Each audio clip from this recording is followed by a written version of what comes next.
someone who's not ridiculous. It's someone who we love on this program. You can find him covering the Dallas Cowboys for Fox Sports, joining us via the Diamond Factory hotline. You can find him on Twitter at David Helman _ coming off a fantastic 2022 year.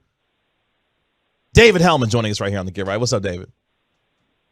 You really think I'm not ridiculous? I thought that's why y'all like to have me on this show. Oh, no. I'm ridiculous, and then you join in the nonsense, but I don't think that makes you ridiculous.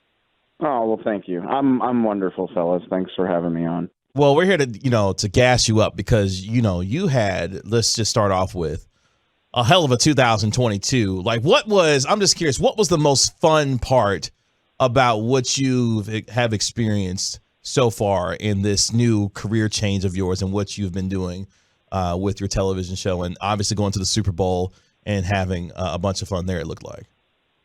Honestly, I met my girlfriend this year. That was probably the most fun thing. Go ahead and talk. That doesn't really have anything to do with my job, but I was just thinking about it. But dude, I've been saying this all year. Like, I have rolled my eyes for my entire life at people that are like, yeah, like 2016 was such a special summer, or like, yeah, that was really my year, or like, people like, oh yeah, this year is going to be all about me. Like, I've never really subscribed to that theory, but like, I really don't think I will be able to top what all happened for me in 2022. That's right. It's all downhill from here. I mean, dude, I'm not saying it's all downhill, but like, to have as many things go my way in one calendar year, like, I changed jobs twice. Mm-hmm. I upped my pay by a percentage that shouldn't be legal in like a 3-month stretch. I met my girlfriend. I got to do a Super Bowl. I got to be on national TV. I've been living in LA. Like, I'm sure there's more cool stuff in store for me over the course of my life, but like, to have it all happen in a 6-month span has been surreal as hell. That's right. And Dave, I'm not trying to like blow up your spot or anything. However, so are we going to be able to go to the bar sooner or later? Oh no, that's totally cool. I mean, it's a fluid situation as far as I understand it. I don't know what the future holds for me, but I do know I will be back in Dallas like not quite a week from now, but like by the end of next week. I think for the time being, this was a seasonal gig, and now that the Super Bowl's over, I think I will be home soon. So the short answer is, yeah, man, meet me at Stan's in like 10 days. No problem. Be there. Kev, you can come too.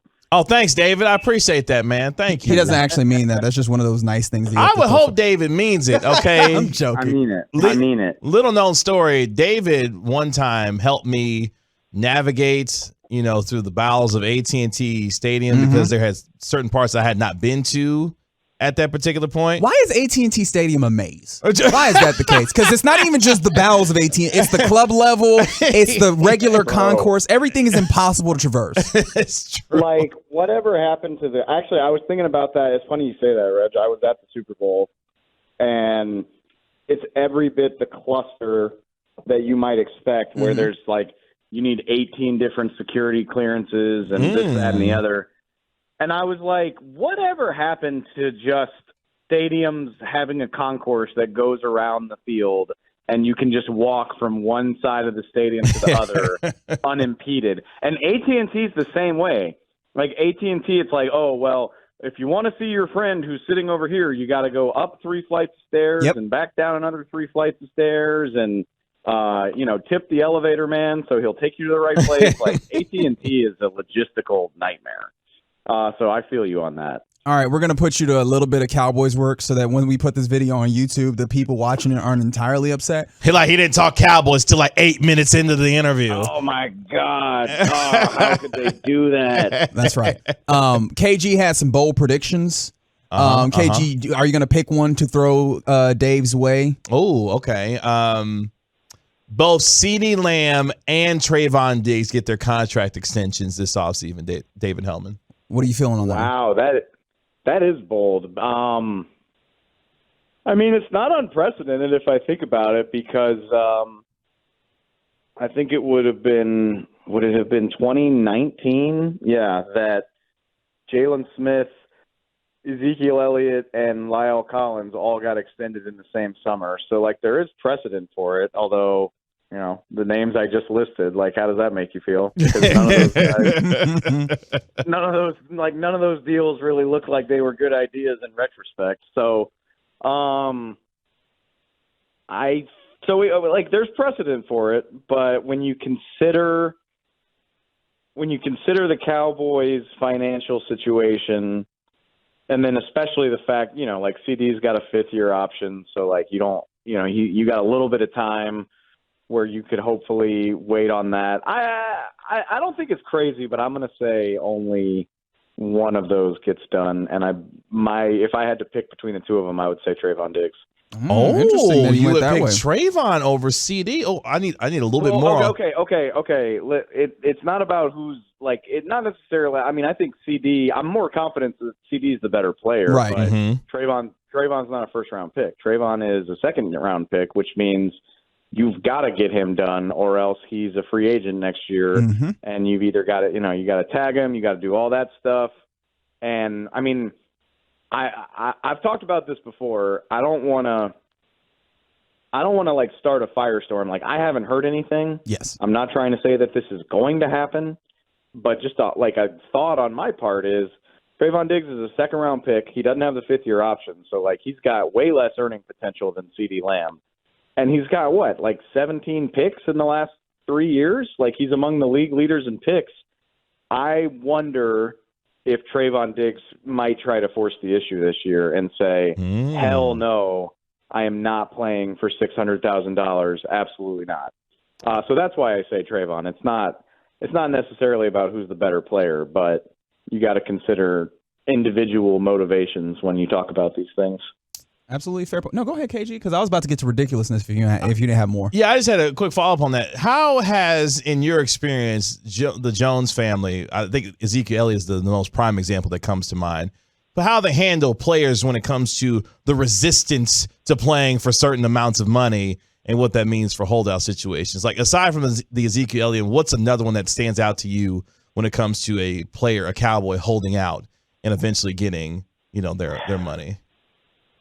In my experience, I mean, Emmitt Smith is the famous one where he held out for 2 games and eventually he came back. Obviously, that was when I was a young child. In my time covering the team, I'm trying to remember if there's been another holdout situation because, Dak played ball. Dak didn't, miss anything. I guess DeMarcus Lawrence didn't technically hold out, but he did everything he could to leverage the situation.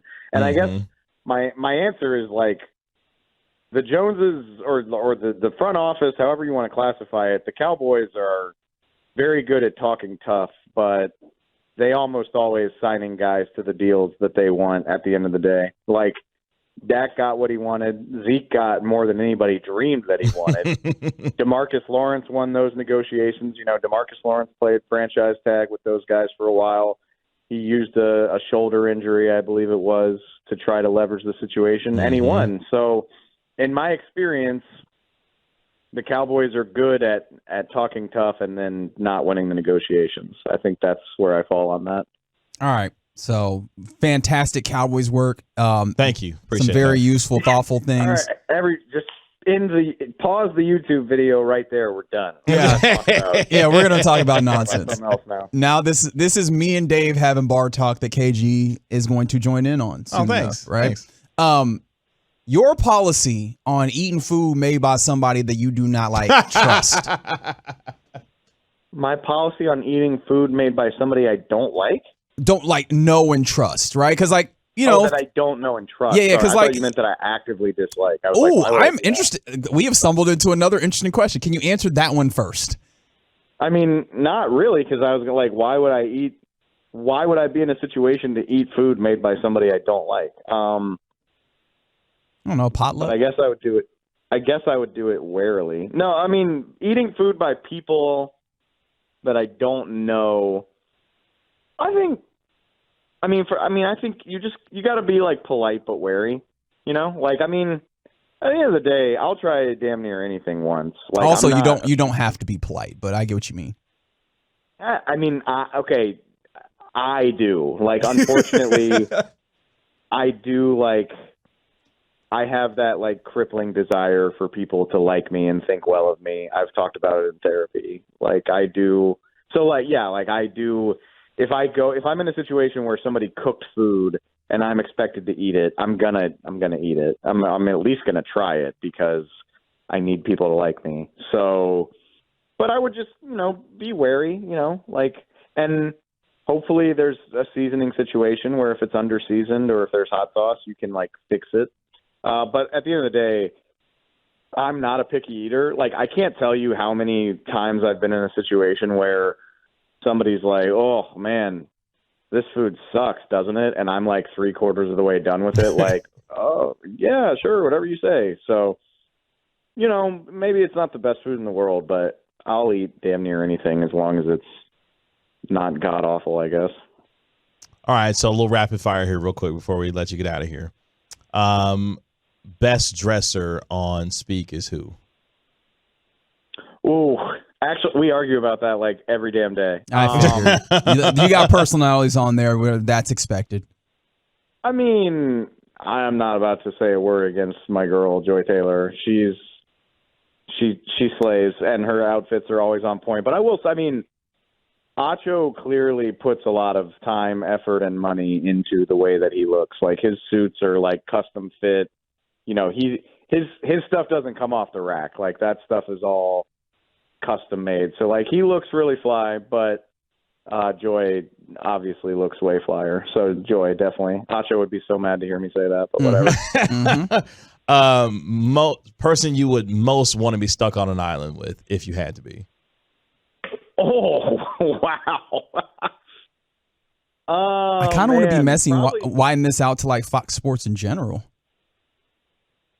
Okay, I mean, the problem is I don't know the rest of the Fox Sports people that well. Like, I think the biggest, if I could dispel one misconception, it's just that, like, it's like any other job. Like, you come in, do what you need to do, and get out. So, like, I don't cross paths with the other people. Like, if I come in at 11:30 for my show, Skip and Shannon have already been gone for forever because their show's over at like 9:30, 10 o'clock. I don't, and then like the Nick Wright's show, First Things First, like they are in New York, so I never see them. Right. I actually met them. I met those guys for the first time like this weekend at the Super Bowl. So I don't feel like I'm qualified to speak on all of that, but like from our people, I think it would be Shady, honestly, because he's like one. No, I'm serious. He's like one of the most entertaining people I've ever been around.